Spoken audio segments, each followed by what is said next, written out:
The morning they towed my late husband's RV, the driveway still smelled like the polish I'd used the night before.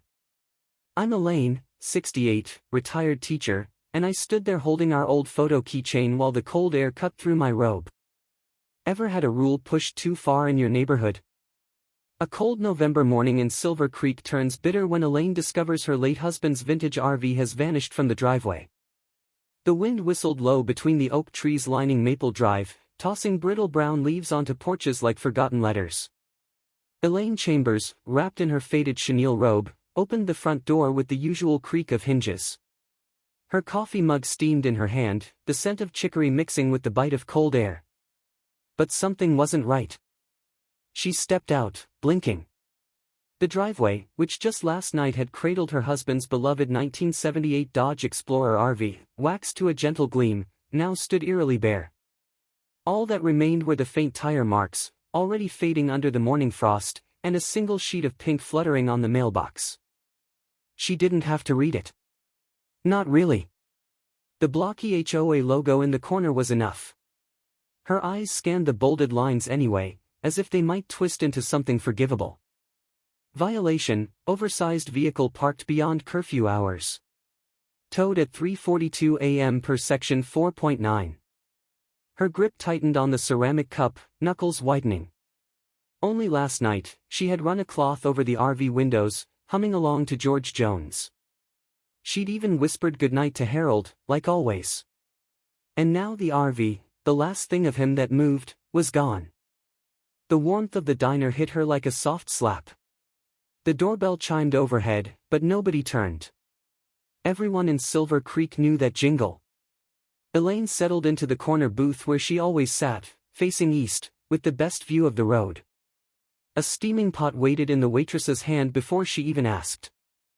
Clarence shuffled in shortly after, thermos in hand, ball cap askew over his silver hair. He slid in across from her with a grunt, unscrewing the lid of his chicory brew as if performing a sacred ritual. "I saw it," he said simply. 3 guys. One of those flatbed rigs with no logo. Didn't even cut the engine. Just hooked it and drove. Elaine pressed her lips into a thin line. "Barbara?" "Of course Barbara." Clarence's voice carried a bitter twist.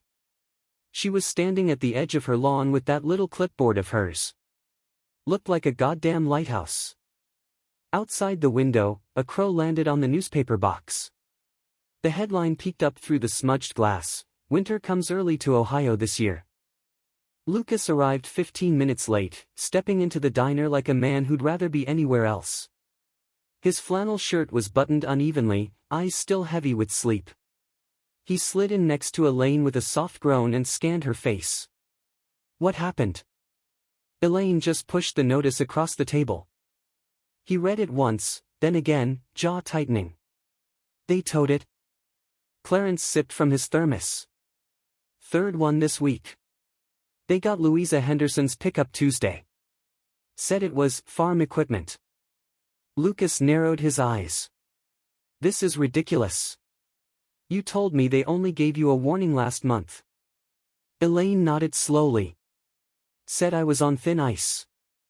I thought if I parked closer to the curb and didn't let it idle, maybe." Clarence interrupted, "You can't win with these people. HOA here's got teeth sharper than my ex-wife." A soft chuckle rose from Elaine despite herself. It died quickly. They finished their breakfast in silence, the muffled strains of Fleetwood Mac playing overhead. Elaine left a 20 on the table, the old waitress nodding with a look that said, "I heard too." The walk home felt longer than usual. Every house wore its sameness like a uniform: beige siding, trimmed hedges, regulation mailboxes. Barbara Langford's home, third from the corner, stood like a monument to symmetry. Elaine found her pruning a potted shrub by the front path, manicured hands snipping with surgical precision. "Barbara," Elaine said, voice calm but icy, "you could have called me." Barbara didn't look up. The board reviewed the complaint. "Your RV violated curfew rules. I have no authority to make exceptions." Elaine stepped closer. "My husband died in that RV." "I'm sorry for your loss," Barbara said without a blink. But sentiment doesn't override policy. You signed the handbook when you moved in. She clipped one last branch and turned away. By the time Elaine reached her own porch, her eyes were burning. She sat on the swing, clutching the last photo of her and Harold, campfire smoke curling in the background, smiles wide, the RV behind them gleaming like a promise. She didn't cry. Not yet. But the ache was there, deep and slow, gnawing under her ribs.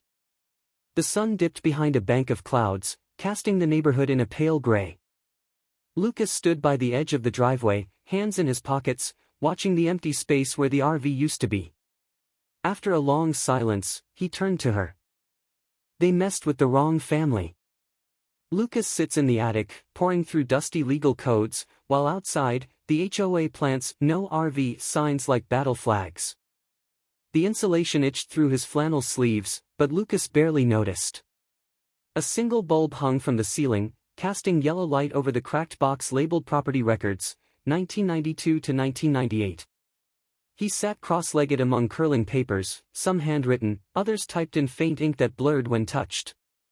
His laptop hummed beside him, tabs opened across two monitors, HOA regulations, zoning maps, a scanned PDF titled Silver Creek Annexation Files. Outside the attic window, he watched Barbara Langford in her beige slacks and windbreaker, directing a pair of young HOA volunteers with the gravity of a field general. They hammered a fresh metal post into the sidewalk grass. The red circle glared against the cold sky, "No RV parking," enforced. Back downstairs, Elaine sat curled on the couch, wrapped in her crocheted throw, sipping chamomile. The warm scent of beeswax drifted from the candle burning beside Harold's portrait. The old wedding photo next to it still bore a crease from when Lucas had dropped it during the move. "You've been up there for hours," Elaine said gently. "I think I found something," Lucas replied, brushing insulation dust from his jeans. "There are inconsistencies between the county plats and what the HOA claims to control." Elaine blinked. "That means maybe they don't own all the land they say they do. Or didn't at one point. Boundaries change. People forget." Before she could reply, the doorbell rang. A flyer had been tucked under the mat, bright yellow, oversized text. "New guidelines, decorative items exceeding 18 inches in height are now prohibited. Immediate removal required." Elaine sighed, folding the paper with care and slipping it into a drawer already full of similar notices. "That angel statue in the garden's just 19 inches, she muttered. Lucas frowned. "They're getting aggressive." The phone buzzed on the side table. Elaine tapped the screen, and Rosa Hernandez's face lit up in the frame. She wore reading glasses and a tangle of necklaces, her lipstick a confident coral pink. "Elaine. You look tired. Is that HOA devil still haunting you?" "More like multiplying," Elaine said with a smile. Rosa rolled her eyes. "Let me tell you. They towed my RV the morning of my daughter's wedding. I had white streamers and little bells, you remember. They said it violated aesthetic neutrality. Can you believe that?" Lucas leaned closer. "Did you fight it?" "Oh, honey," Rosa chuckled, "I tried. But I didn't have a secret weapon like you." Lucas's gaze shifted back to his laptop. The sticker beside the touchpad read, "Code. Sleep. Repeat. And now, perhaps, resist." That afternoon, he walked 2 doors down to Clarence's porch. The old man sat bundled in a quilt, puffing on an unlit cigar and waving at passing cars like a retired mayor. "You look like you've got a mission," Clarence said, squinting. "Maybe," Lucas replied. "You ever hear of the service roads behind these houses?" Clarence nodded slowly. "My grandkids used to bike them back in the 90s. Got overgrown. HOA says they're protected zones now, but nobody maintains them. What if I told you that, by law, if a public right-of-way isn't maintained for over 5 years, a private resident can file for claim?" Clarence grinned. "I'd say, you either gonna sue M or outlive M." Back home, Lucas dove back into the online records. The Silver Creek Library had digitized much of its archive, and buried deep in the zoning documents, he found the gem, a clause in the county code referencing right-of-way reversion. His fingers trembled slightly as he highlighted the sentence. Any municipal access way unmaintained for a continuous period exceeding 60 months shall be eligible for private petition under Form 71C. He pulled up the satellite map again, overlaying historical aerial photos. A narrow strip ran behind the Chambers property, sandwiched between two undeveloped lots. The last record of any maintenance was from 2009, a tree trimming notice. That night, Elaine lit the candle again, her movements slow, thoughtful. The flicker reflected off Harold's smile. Lucas leaned back in his chair, stared at the ceiling, and said aloud, more to himself than anyone else, time to buy a road. Lucas walks into the county records office with a folder of hope, and walks out with something stronger, ownership potential. The county courthouse smelled faintly of yellowing paper and furniture polish. Fluorescent lights flickered overhead as Lucas stepped inside, the chill from outside still clinging to his coat. His folder, worn, manila, stuffed with printouts and scribbled notes, felt heavier than it was. He'd highlighted clauses in red, circled parcel numbers in blue, and even added sticky notes to cross-reference with maps. Behind the counter, a man with rolled sleeves and a vintage calculator tapped away, humming a quiet baritone tune. It took Lucas a moment to place the melody, Sinatra's "Fly Me to the Moon." "You Terry?" Lucas asked, stepping forward. The man looked up, half-lensed glasses sliding down his nose. "Depends who's asking." "You the young man who called about the easement?"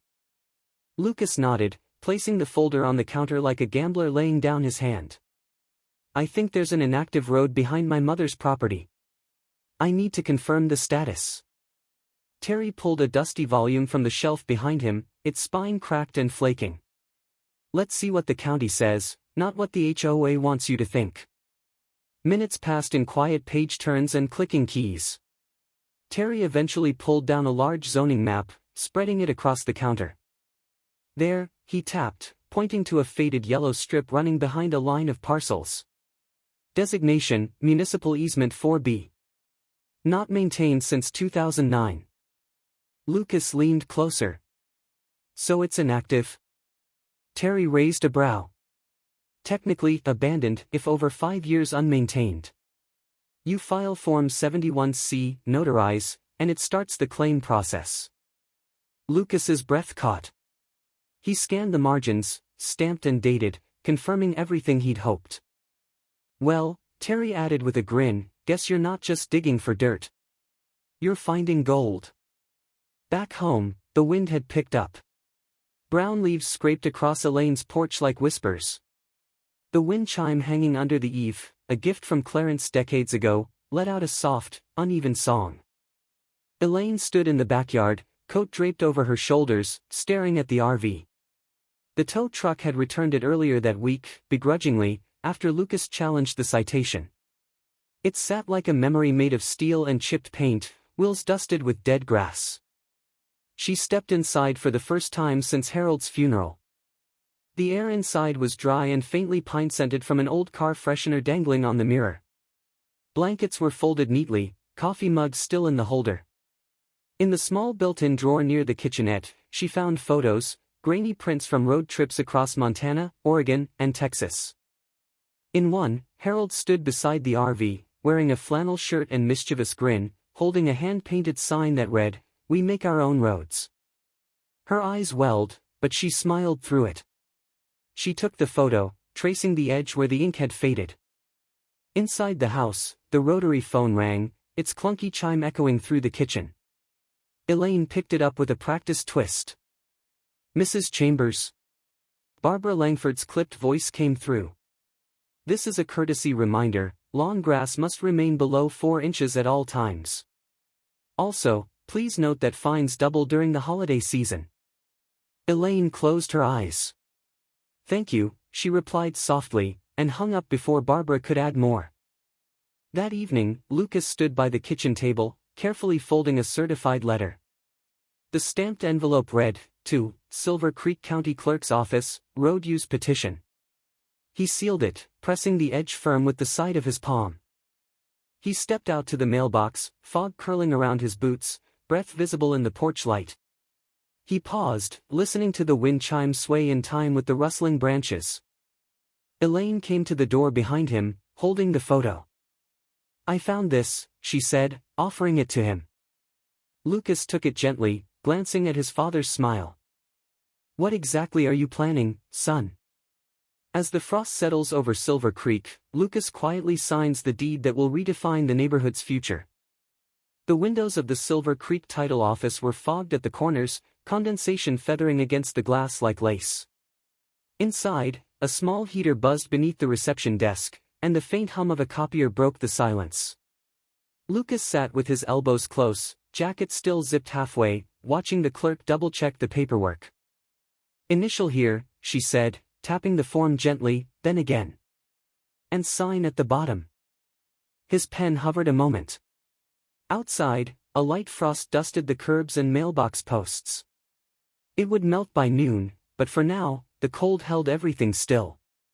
He signed, carefully and without hesitation.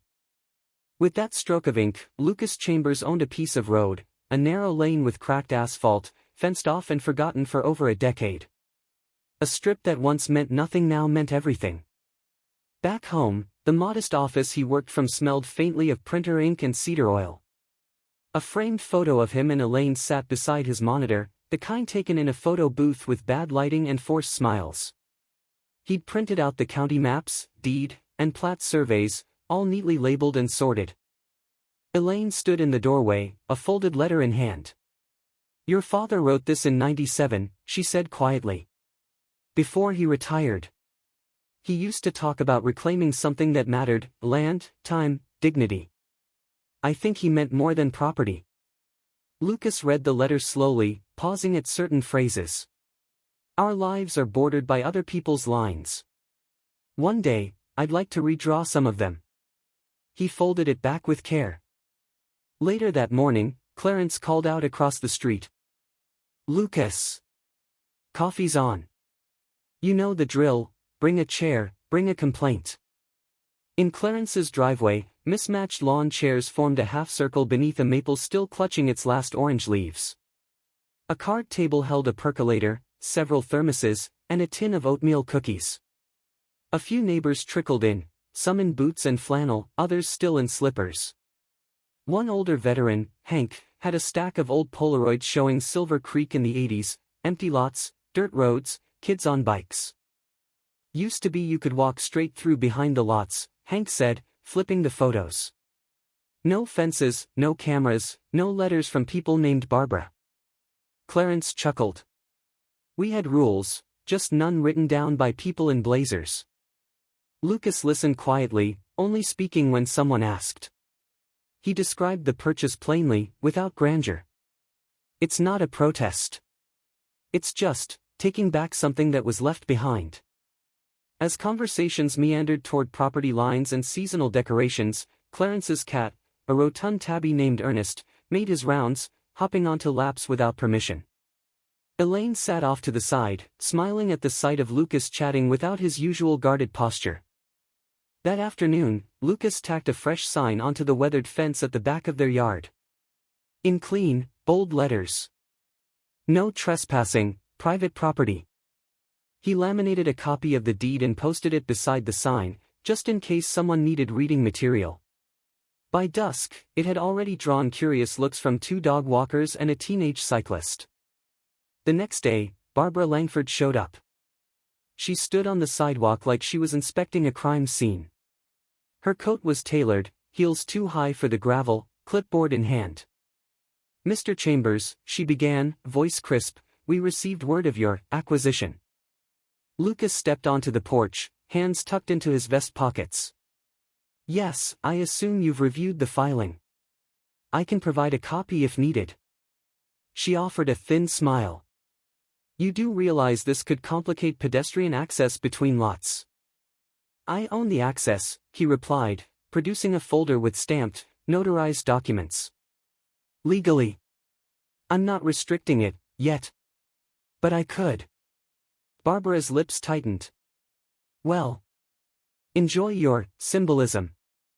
He didn't answer, just nodded with a calmness that somehow made her retreat faster than if he'd raised his voice.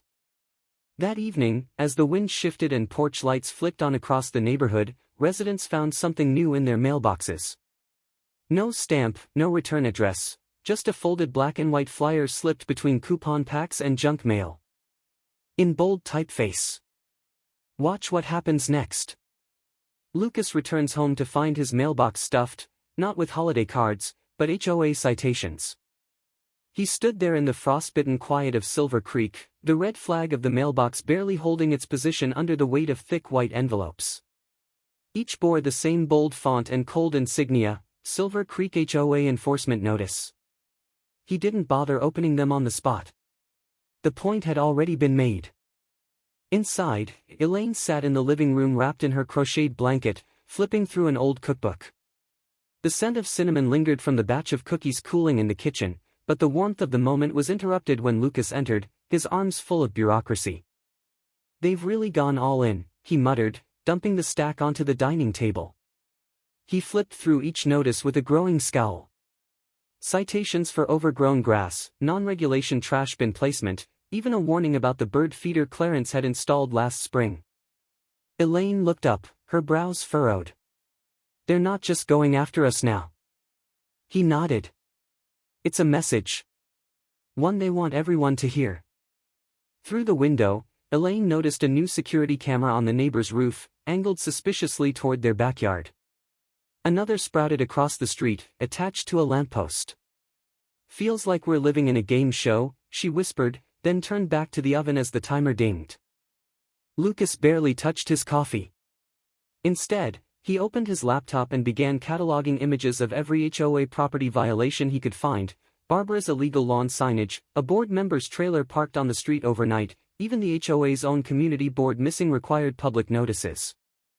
Clarence popped by unannounced, as usual, holding a tulip bulb in one hand and a folded citation in the other. "Apparently, tulips aren't HOA compliant this year," he said with a grin, waving the paper like a game show prize. Elaine offered him a cookie. "It's ridiculous," she said. "Next, they'll fine us for how we breathe." Clarence chuckled, then turned serious. "You know, back when the town board had some backbone, folks could speak up. Maybe it's time we remind them."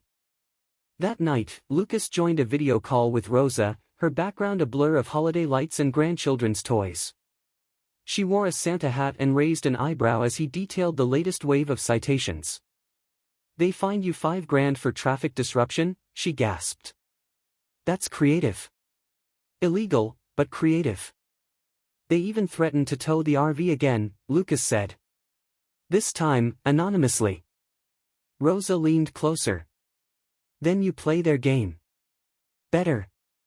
Malicious compliance isn't just legal, it's poetic. Document everything. Request every internal record. Make them drown in their own rules." Elaine emerged from the kitchen holding a plate of cookies and a sealed envelope. "You got another one," she said, setting it next to the stack. The handwriting was jagged and unfamiliar: "Move your RV or we move it for you." Lucas stared at it for a long while before slipping it into a folder labeled Evidence. The next day, he filed a formal petition for an HOA board review, citing abuse of power and selective enforcement.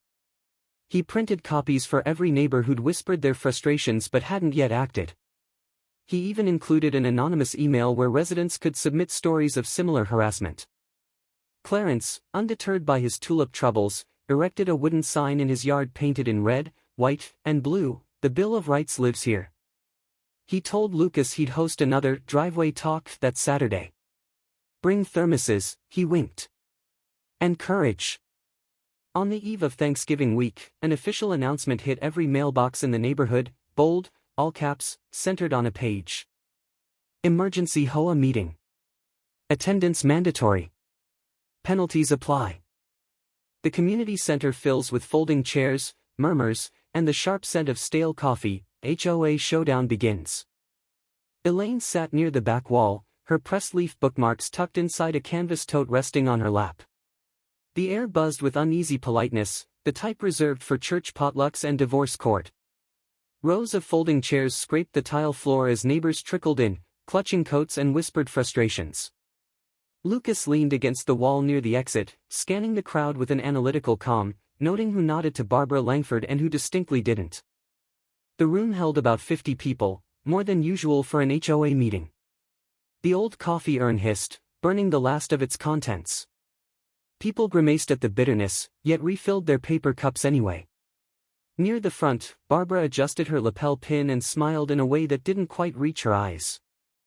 Elaine glanced down at a worn pamphlet she'd found that morning in the junk drawer, the original Silver Creek HOA welcome packet. Its cover read, "Together, we thrive," framed by clip-art tulips. She slipped it into Lucas's hand with a dry chuckle. Barbara cleared her throat and launched into updates about security measures and community decorum. But the words barely landed. A murmur grew in the back, then spread like slow fire. Someone stood up, Mr. Fenley, former judge, known in the neighborhood for once owning a collection of antique gavels. He didn't speak loudly, but his words carried. "Madam Chair," he began, "why has enforcement increased without resident consultation?" Barbara blinked, the only break in her composure. "We've always enforced our rules, Judge Fenley." He nodded slowly. "Then perhaps we should revisit those rules." The air shifted. Hannah, a young mother with a newborn strapped to her chest, raised her hand. "Why was I fined because my kids left chalk drawings on our sidewalk?" She didn't wait for a reply. They were hopscotch lines. Barbara shuffled papers. "Sidewalk decorum." "They're children," someone else interjected. Lucas didn't say much. He didn't need to. He could see the storm had started without him. Later that night, under porch heaters in Elaine's backyard, a quiet warmth bloomed. A dozen neighbors sat in mismatched lawn chairs, steaming mugs in hand. Elaine circulated with oatmeal cookies and press leaf bookmarks, her calming energy more effective than any agenda. They called it coffee and complaints. No one said it was rebellion, but it felt close. Clarence shared his story about being fined for having too many wind chimes. Rosa, joining by tablet propped on a pumpkin, laughed so hard she nearly knocked over her tea. Mr. Fenley pulled Lucas aside beneath the garden arbor, where frost kissed the tips of dying chrysanthemums. "I reviewed the HOA's articles," he said. "There's legal ground for dissolution if enough signatures are gathered." Lucas nodded. "Then we start now." He spent the next 2 days quietly drafting the petition, not flashy, just facts and fairness. He walked door to door under the guise of neighborly chats. Elaine's bookmarks went with him, tucked into clipboards like peace offerings. The scent of wood smoke filled the streets. One by one, pens touched paper. At the edge of twilight, Lucas returned home, the folder in his hand thicker than he'd expected. He stepped inside to find Elaine lighting the candle beside her husband's photograph. They were just settling into the evening calm when the doorbell rang. Elaine opened the door to find Barbara standing there, not in her usual blazer, but a plain fleece and gloves. Her voice was quieter than usual, almost unsure. "You really want to tear this place apart?" The HOA boardroom is unusually silent, until Barbara slams her hand on the table, face red, voice cracking. The echo of her palm hitting the faux oak surface lingered longer than anyone expected. The boardroom, usually humming with procedural chatter and the scratch of pens against agendas, was paralyzed. Barbara stood, fists clenched, her breath shallow, eyes darting between faces that now refused to meet hers. Her neatly pressed blouse was askew, one cuff unbuttoned. A strand of hair clung to her cheek. Lucas adjusted the collar of his sweater but said nothing. The folder in his hand, thick with notarized pages, seemed heavier than usual. Elaine sat poised beside him, her hands calmly working a deep red yarn between smooth wooden needles. The steady rhythm of knitting was the only sound in the room. Earlier that day, Barbara had issued a notice for a board-only meeting, hastily tacked to the HOA bulletin and emailed in block capitals. But when Lucas showed up at the door, with Judge Fenley and a dozen signatories behind him, she was legally obligated to let them in. They built their rules on paper, Lucas had murmured to his mother on the walk over, "We built ours on community." Barbara tried to begin with standard formalities, but the stack of petitions Lucas laid on the table silenced her. Then came the clause, Article 12, Section 3, upon verified signatures of 67% of voting residents, the HOA may be dissolved at special meeting with a quorum present. Judge Fenley read it with the same tone he once used to dismiss weak evidence in court. Barbara's eyes narrowed. These signatures. Elaine, already anticipating the objection, lifted her knitting needles momentarily and pulled a second file from her tote. Each page is notarized. Dated. Verified at the post office. We believe in doing things the right way. Clarence chuckled from the back corner, arms folded. That's how we used to do it. Paper and neighbors, not paranoia and power trips. Barbara's composure cracked like thin ice. Her chair screeched backward as she stood. This is a witch hunt. You're undermining the entire system we've built. Lucas met her gaze evenly. No. We're reminding it who it's supposed to serve. From the row of seats near the filing cabinet, Hannah stood with her baby on her hip. We just want our sidewalks back. Someone else whispered, and our gardens. Clarence stepped forward, clearing his throat with theatrical gravity. Look, I'm not much for speeches. But I know tulips. And if someone says mine don't comply, maybe the problem's not the flowers. The room released a soft, tired laugh. Barbara's cheeks flared. You'll regret this, she shouted, voice ragged with strain. All of you. This neighborhood will fall apart. No one replied. Not out of fear, but because the spell had broken. The rain had ended. She snatched her handbag from the corner, knocking over a stack of brochures. The door slammed behind her, leaving only the creak of her heels retreating into the night. Elaine exhaled slowly. The last stitch on her row landed softly on the needle. Well, she said, I suppose that's that. But it wasn't. Later that evening, Lucas sat at his desk, eyes tired but mind too restless to sleep. He opened his laptop, hoping to finalize the neighborhood's new community charter draft. But one unread email glowed at the top of the inbox. No subject line. Just a string of characters. He clicked it. Inside was a notification from a banking alert system, a flagged digital transfer tied to the HOA's operating account. A large sum. Labeled Emergency Disbursement. Lucas leaned in, rereading the memo line twice. Something wasn't over. Snow begins falling as Elaine opens the RV's door to the sound of children laughing and neighbors chatting. The scent of cinnamon and clove drifted through the air, mingling with the crispness of freshly fallen snow. Elaine stood at the door of the RV, bundled in her husband's old navy coat, the one with elbow patches and a loose button. Inside, the tiny space glowed warm with string lights wrapped along the windows. A thermos of mulled cider steamed on the counter, flanked by a tray of oatmeal raisin cookies. The dashboard, once dusty and abandoned, now held a polished photo frame. The image inside, her husband grinning in front of the RV, two fingers raised in a peace sign, now bore a new inscription etched into the wood, "We made our own road." Children's giggles echoed across the backyard as they tossed snow in mittens wrapped with pastel chalk. Their colorful handprints dotted the fence like a festive mural. Lawn chairs circled the fire pit, each covered in thick blankets and occupied by neighbors who had once averted each other's eyes in tensioned silence. Now, they shared cider, stories, and sweet potato pie. Clarence held court with a group of veterans near the little free library Lucas had installed by the newly reclaimed road. The modest structure, painted barn red with white trim, already overflowed with donated books.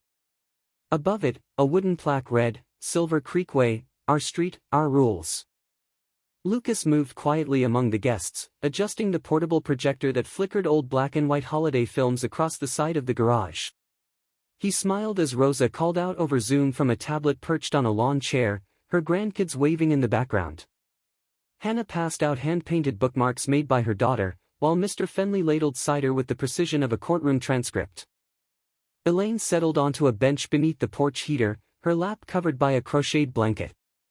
She sipped slowly, savoring the heat, the laughter, the absence of dread. The quiet that filled her chest wasn't emptiness, it was peace. From the corner of her eye, she saw Barbara. Not marching. Not scowling. Just standing beside a sedan, placing boxes gently into the trunk. Her hair was tied back, no clipboard in sight. She didn't look toward the gathering. Didn't speak. The taillights blinked, and she was gone.